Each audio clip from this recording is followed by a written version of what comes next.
keep our business pretty simple and not sell a whole lot of different things, it allows us to feel more focused. It allows us to actually, I think, be perhaps better at the things we are delivering because our time is not so split.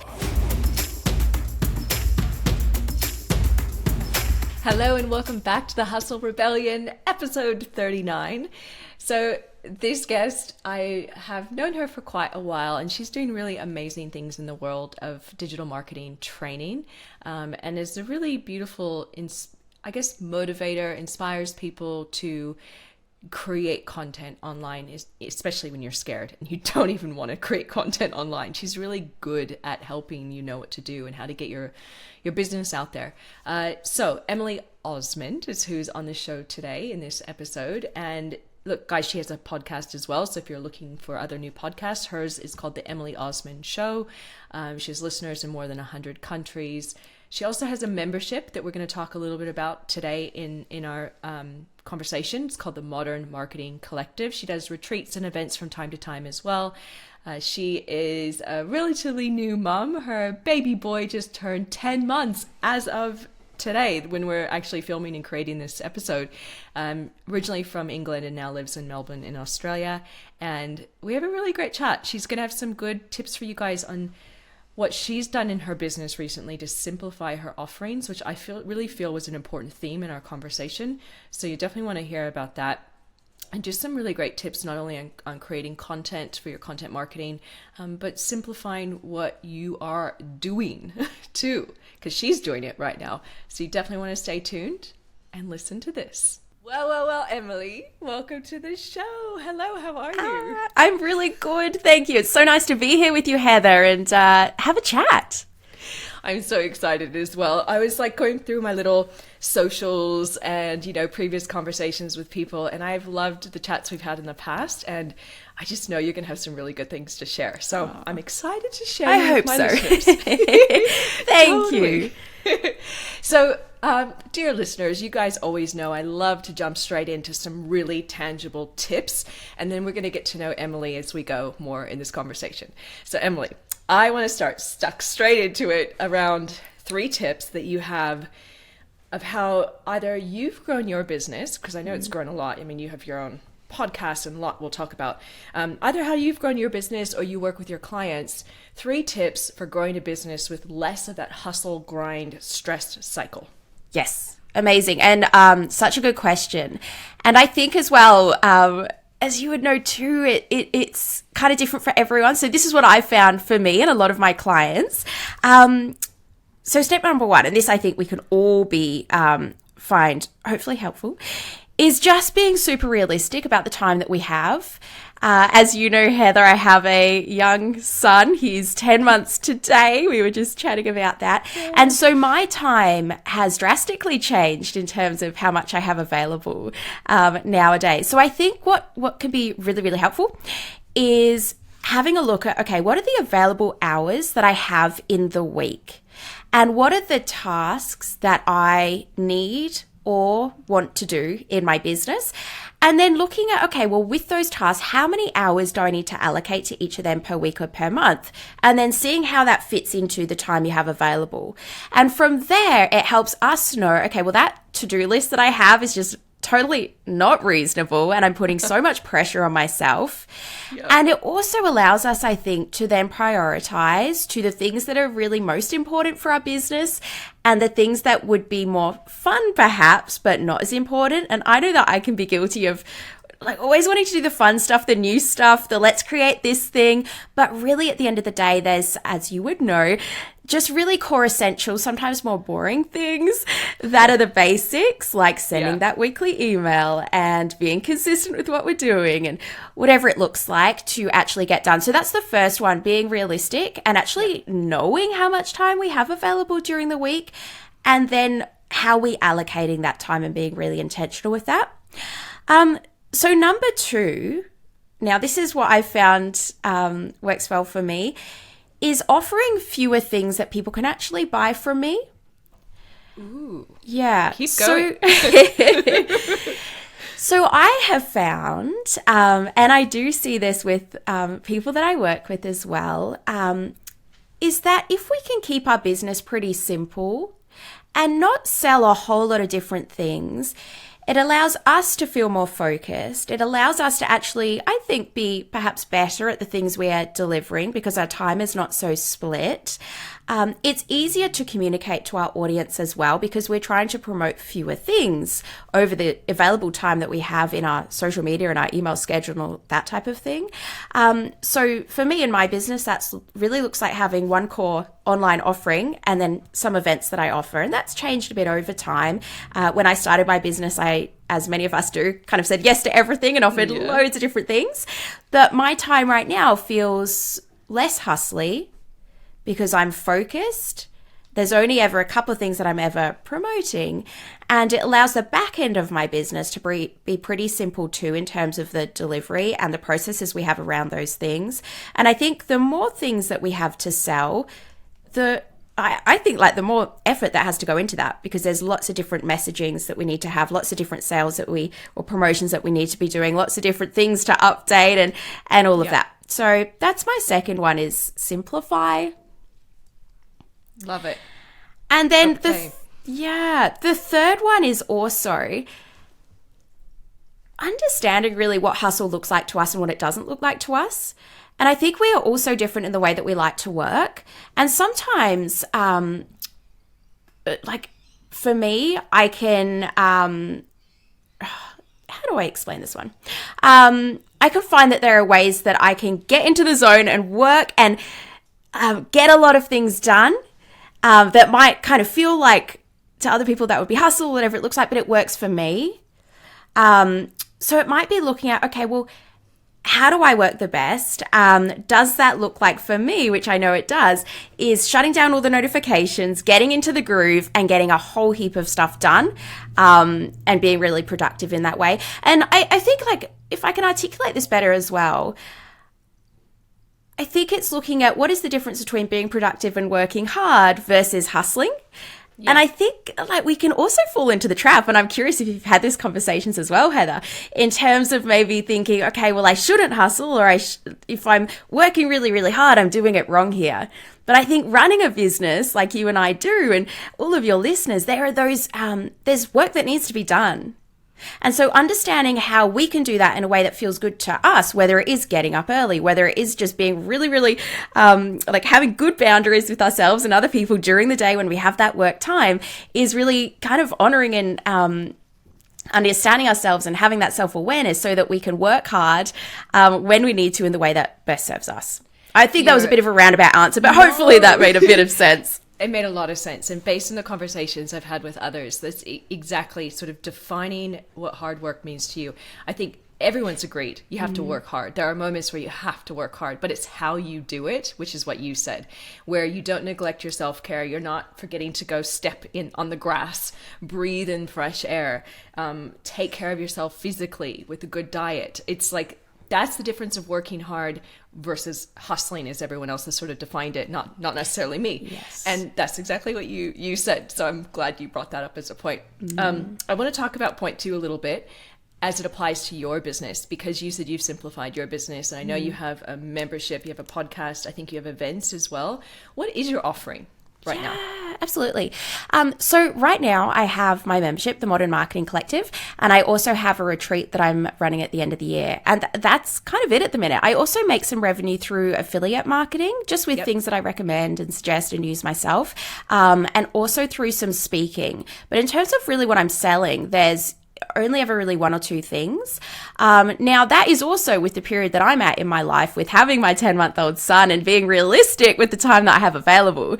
I have in the past done some private coaching, and that's certainly something I'd look at adding again. And I've also had another program and a mastermind that I've run, but I had to be realistic going into having my first child, who entered the world in September 2022. So good.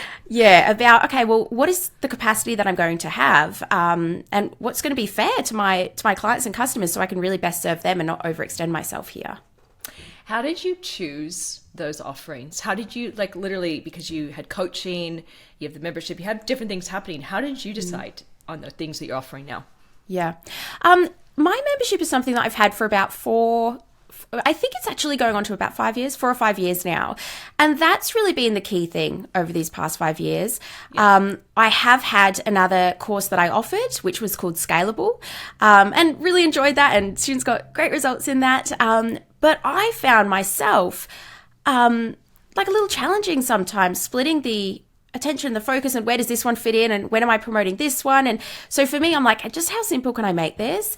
And what if I actually offered just everything I know in this one program, and then I can offer different experiences for people that want maybe some more mentoring from me, or whatever that looks like. That's kind of what I'm working through at the minute. Like, okay, let's continue looking at this and thinking, how do I want the structure to be like? The membership has always been there and been a really big part for the past 4 years or so. I've had some other offers there. And I guess making that decision, didn't really need to be a decision to make. It was just, do I re-offer a mastermind? And that felt like, no, that doesn't sit well with me to do that, because I'm not going to have the attention while I figure out how to actually become a mum here. The speaking are things that that really light me up and fill my cup a bit and get me to events and meeting awesome people. So if the timing works for me, then that's what I say yes to. And yeah, just I guess looking at any available space and what is going to kind of make the biggest returns in my business too. And so that also had to look like some events, and just re-looking at, okay, well, I didn't run a retreat or a in-person event over the past 10 months because they do require a lot of organization and don't really return a whole lot, some of them, into the bottom line of my business. So I just have to be strategic as well in terms of, okay, well, where am I putting my focus here while I am at a low capacity with the work that I have to make smart decisions here. So much value in what you have just said from multiple angles, saying yes to the right things and no to others, looking at your numbers and your bottom line and seeing really what is bringing in the revenue that makes you happy and sticking with that. Love that. And on the note of consolidating into the one membership, do you find now that you're able to give more value into the membership? Yes. Oh gosh, Heather, I'm still exploring this, to be honest with you. I guess the whole offer suite that we have as business owners and online business owners. And I did for a while there have the 2 different offers, and the one was, I guess, a little bit more of this is step 1 and let's get you to this stage, and then this is offer number 2 and I'll get you to this stage in there through this content. And I think that works really well. And I also do think that the messaging around that can be really, really clear. If you're at this stage, this is for you. If you're at this stage, this is for you. But part of me also felt like I just want to everyone to be able to have everything in this one place. And then the other things that I sell beyond that are more the experience side of things. And for me, that's just what felt good. It also, for me as well, knowing what capacity I had was, well, if I have multiple programs, and for me, I offer the structure of those and the price point I offer them at. I also have support from me so people can ask questions. I also do calls. So looking at my calendar and being like, okay, well, that is kind of having 2 programs is double the work with double the amount of calls. Is that what I want to do? And how could I make this one program that I have even more value for my students? And it has evolved over time and the price has gone up to reflect that as well. But I think it's always revisiting what feels good to us. And also, how is the market changing? And I've seen a shift from my students and people entering my membership around what they want and what they're trying to do in their business and the structure of their business. And so I'm also trying to reflect back in the membership, okay, well, these are kind of the tools and resources that are going to support them as well. Excellent. Oh, such a great conversation so far. I want to change gears now to really let people know how you work, because now they know, okay, she has she's done retreats, she's done events, has this amazing membership. So can you think, Emily, about a client that either in the past or recently that you've helped? And I would love for you to walk us through the journey of that client. So what were they like when they came to you? What did you do for them? And what was their business or life like as a result of working with them? Yeah, absolutely. And it's kind of hard to choose one, but let's go. Okay, something that one of my students that stands out to me, she joined my membership and she also came to one of my retreats. And I remember conversations with her, and kind of like legitimate fears as well around creating videos and sharing things online. And when I looked at her business and looked at her social media, like, she really wasn't very active there, and she certainly wasn't very visible there. And I it can feel really intimidating and really scary in terms of what your peers are going to think of you, or what your friends and family are going to think of you when you share yourself and when you share your thoughts and all that type of thing. And there can also be fears as well in terms of, well, if I put my thoughts and ideas and kind of my IP out there, aren't other people just going to copy that? And so there were some of those fears there too. And I don't think there's an easy answer to that, because they kind of can, Yeah. So it's been really wonderful to see this particular person over the past, I don't know, it's probably been a year or so since that retreat, like really take that step forward in her content. She's now creating videos of her speaking. And I have a bit of a thing around, if you're creating content, let's actually hear your voice and let's hear your ideas and let's hear your thoughts, rather than just videos that are miming or dancing or that type of thing. So agree. Yes, on the same page.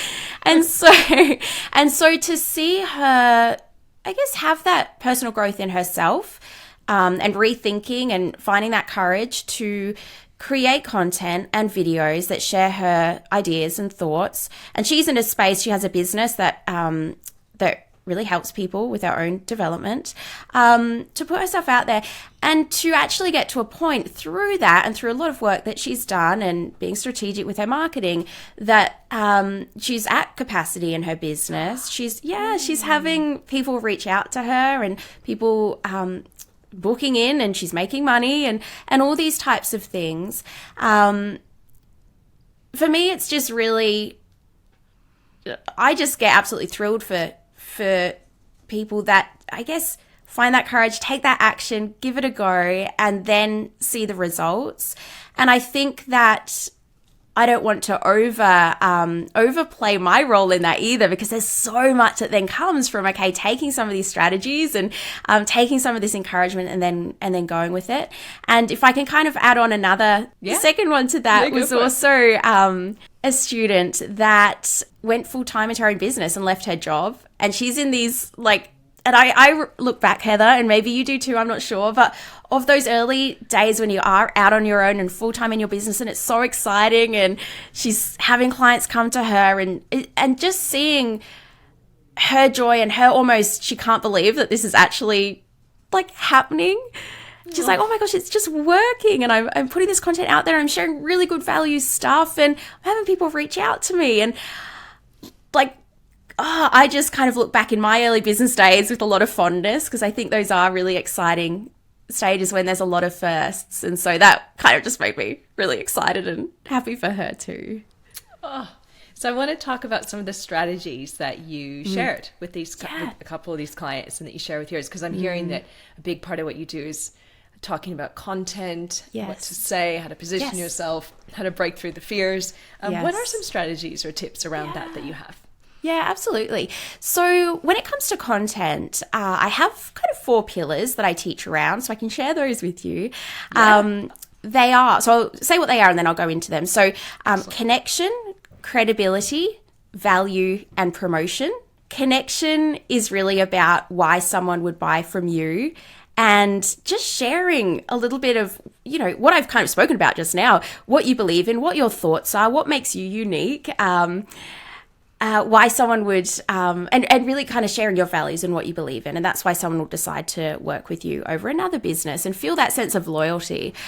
So connection type of content. And that is like video, so powerful for that, even though we can have a massive resistance there, because none of us particularly like the way that we look on video, and we feel awkward, and it's just like, oh gosh. But unfortunately, it does work really, really well. So video can be an easy way to build that connection with the audience and just share more of you. My clients and members are typically in the service space, so they really are, it's important for them to have that rapport with their audience that then become their customers and clients. So that's connection. Number 2 is value. And I think of this, Heather, like why someone is actually going to follow you or consume your content. It's got to be something in it for them. So this might be tips, tricks, inspiration, whatever's going to give like big or just quick little wins for people, and really shows that you know what you're talking about as well. So giving value. And I think some of the mindset stuff around this too, or we can be a little unsure, well, how much should I give away? Should I actually be telling people some tips here? I hear that a lot. And I think that really be generous, because what people can't get through your free content is actually working with you, or you actually building their website for them, or you actually doing their SEO, or whatever it looks like for your business. And I think there's so many of us that just, we don't have the time, or we just can't be bothered to actually do it ourselves. But by you sharing kind of some tips and tricks and what you know, we're like, okay, that is the person that can help me, and let me go ahead and hire them. So that's value. That was number 2.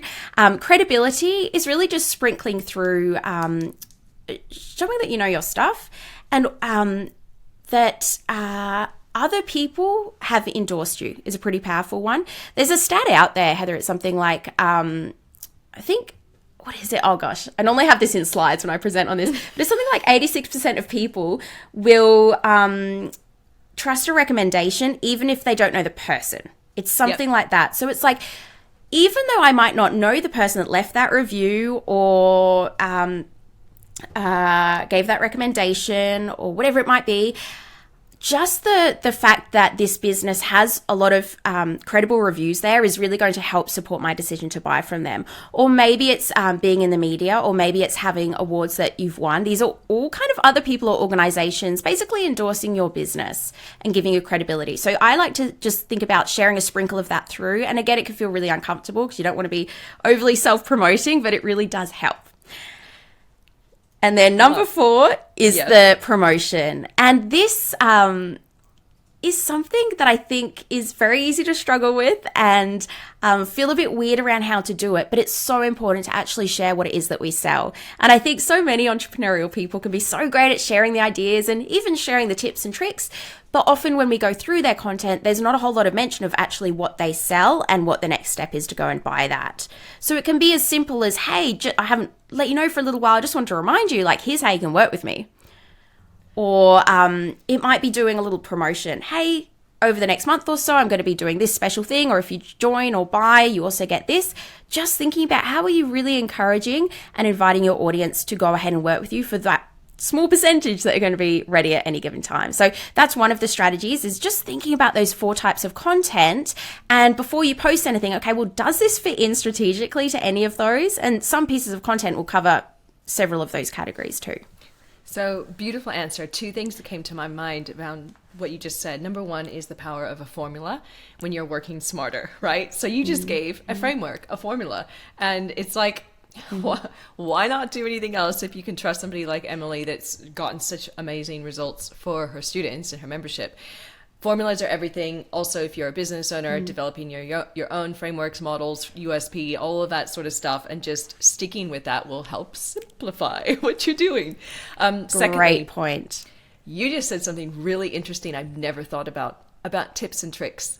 And when you're teaching tips and tricks, because there's a lot of, as you said, you work with service-based businesses that aren't trying to attract a client to become, to learn from them, to take training from them. That's not what they want. But I've never heard anyone describe it in the way you just did, where tips and tricks are actually not like, hey, come and learn more from me. It's a validation piece of that they know what they're talking about. That was gold. Thank you for that. Oh, good. But I think we got to remember what industry we're in. And there's a lot of noise, I think, with the online space, but you got to know, okay, am I in the online space? Am I in the coaching or online program space, or am I in the service space? And then what's relevant for me? Very, very good. Okay, we're going to swing back around into the overwhelm space. And I know, I love that you're simplifying your business to spend time with your new bub, but I'm sure there's plenty of moments of overwhelm that have come throughout this process for you. Many months, not moments, months. Like lots of months. So what are some tips or tools or rituals that you do to support yourself during these moments of high stress or overwhelm? Yes, great question. One of the things that I find really helpful when I'm like, oh my gosh, there's just so much to do, is having a list. And it's nothing new, it's old advice, but just being like, okay, what's going through my mind right now? Let me just get that down. Also, I have Trello, which I find, there's any platform that you can use really, but I have Trello and I can kind of write down in there. And what I actually did for myself was have, okay, what are 2023 priority projects? Like what, if this year is a success and I'm really happy with what I've created or executed in this year, what projects are they? And then I keep coming back to them when I have ideas or they feel hard to do or whatever it looks like. Okay, what did I say to myself I wanted the focus to be this year? And then from there, because they're kind of big ideas, from there, then breaking them down into, okay, this is this project. What are actually the exact tasks involved? And then in Trello, but again, really any platform, I'm sure you can do this, breaking those down. And then you can cross out once you've done those certain things. It's very satisfying. So then you can put a strike through. I'm like, okay, I've done this. Or I have an online assistant, an online business manager. So I can then delegate and ask for help with things too, which I really would struggle to do, I guess, what I'm doing now with the business and the time I have available if I didn't have some help there. So that's I guess, a huge part of supporting me is actually not doing it all myself as well, because I couldn't right now. My business would massively have to change, I think, to just to stay on top of everything. So really, really important for me to have someone that is helping me, and also getting out of my head when I get overwhelmed. Okay, what am I actually getting overwhelmed about here? What do I need to do? How can I just write that out as a list? How can I then go into the details of, okay, well, what actually needs to happen there? So it's not a big, what's the word? Really intangible thing, but making it very tangible. Okay, these are the 10 or however many steps. And then as I work through them, it's really satisfying to then be able to go, okay, strike through. What's next?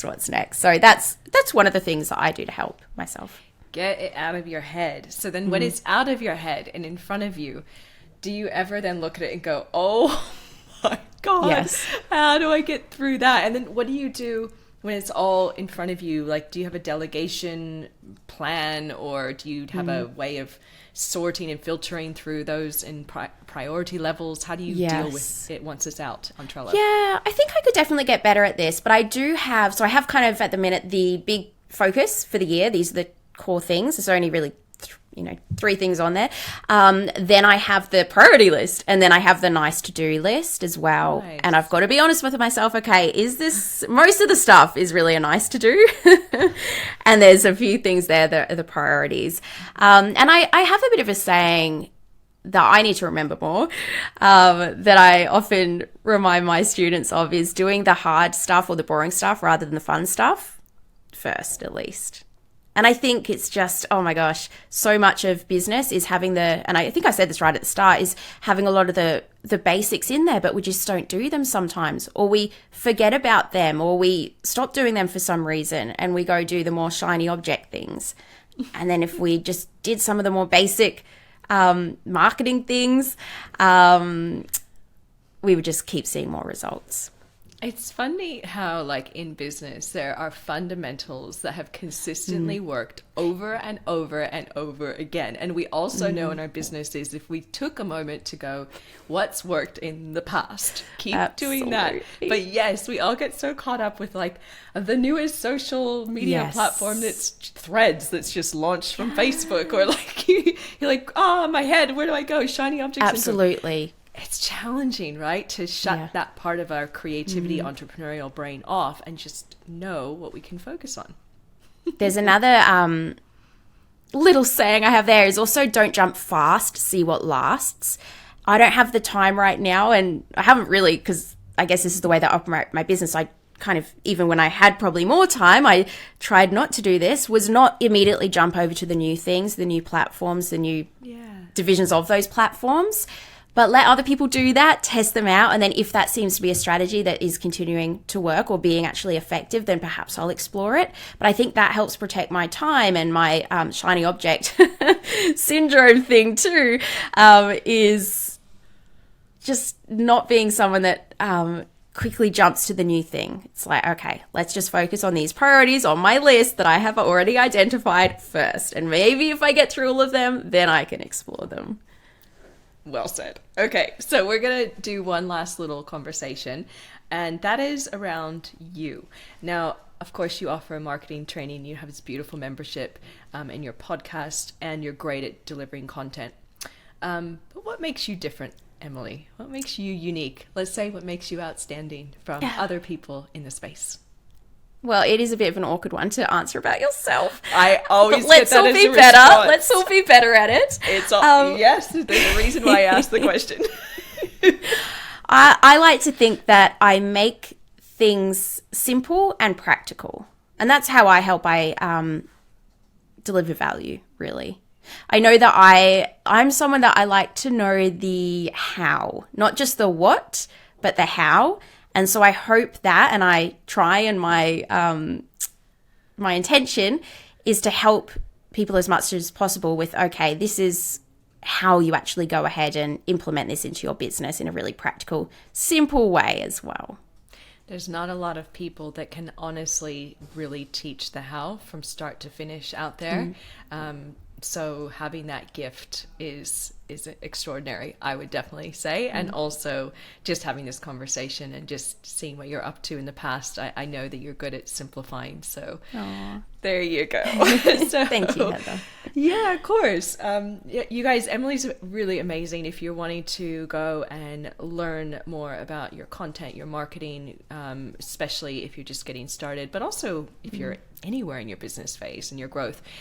Emily, tell us where people can check you out, your membership, your podcast. Where do they learn more? Yeah, thank you so much, Heather, for this opportunity to chat with you and have a bit of a yarn about marketing and business. So really, you can just look up my name, Emily Osmond. My website is my name, emilyosmond.com, podcast, The Emily Osmond Show, Instagram. And yeah, come over, say hello, let me know you tuned in. I'd love to connect with you. You guys have to, and you have to go watch the video on YouTube so you can see Emily's amazing earrings. I'll just leave it at that. A little bit of a teaser there. I love it. Yes, you got it. So any last tips, ideas, things that have come up throughout this conversation that you want to leave our listeners with? I will leave with something that I say a lot and remind myself of. It's probably, I kind of came up with this little phrase. Whether I came up with it, I'm not sure. But anyway, it is connection over perfection. And I think it's so easy to feel like we have to have everything perfect with our marketing or our business before we then take action and put something out there. Same with our content, which we've spoken about in this episode as well, in terms of I have to have my whole content strategy mapped out before I put anything out there, perhaps. And just coming back to the fact that let's just build some connection with our audience. Let's just put something out there, even if it's not like the most 100% perfect thing you could ever absolutely create, but let's just get that draft out there. Otherwise, it's just probably going to stay sitting where it is right now for the next month or the next year, and you're never going to get it out there. So get over as much as we can that idea that everything has to be perfect and just start taking action. And that's how we're going to build momentum. So connection over perfection is what I like to think. Thank you so much for that last thought. I'm sure a lot of people needed to hear that right now. So thank you for being here. Thanks, you guys, as always, for tuning in. I'm sure you got some amazing value from Emily. You definitely want to go check her out online. So go over to her website. And thanks, Emily. All the best, everyone. Talk to all of you soon.